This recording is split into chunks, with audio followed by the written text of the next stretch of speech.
الحمدللہ وحدہ لا شریک لہ والصلاۃ والسلام علی من لا نبی بعدہ۔ قربانی کے جانور کو جس طرح مرد ذبح کر سکتا ہے عورت بھی کر سکتی ہے۔ صرف کر سکنا ہی نہیں بلکہ جس کی قربانی ہے اگر وہ خود اپنی قربانی ذبح کرے تو یہ افضل، بہتر اور مستحب ہے، خواہ وہ مرد ہو خواہ وہ عورت ہو۔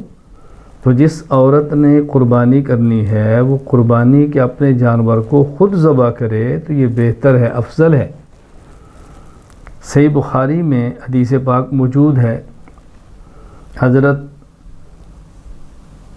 کعب بن مالک رضی اللہ تعالیٰ عنہ فرماتے ہیں،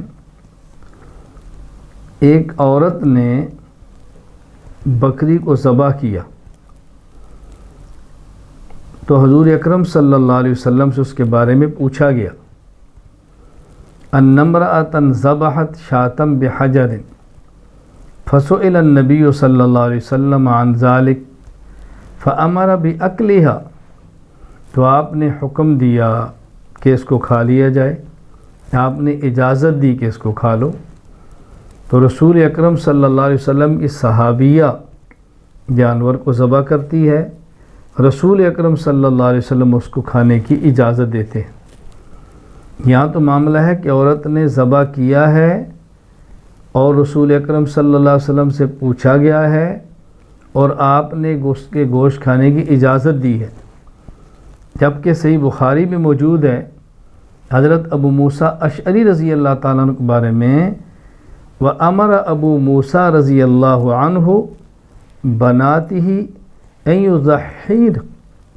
یضحین بایدیہن۔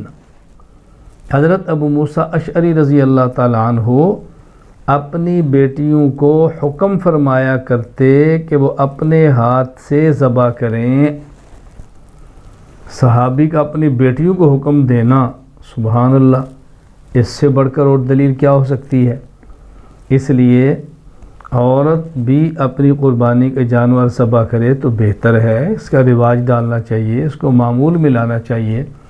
اللہ تعالی ہم سب کو احکام شریعت پر عمل کی توفیق عطا فرمائے۔ وآخر دعوانا الحمدللہ رب العالمین۔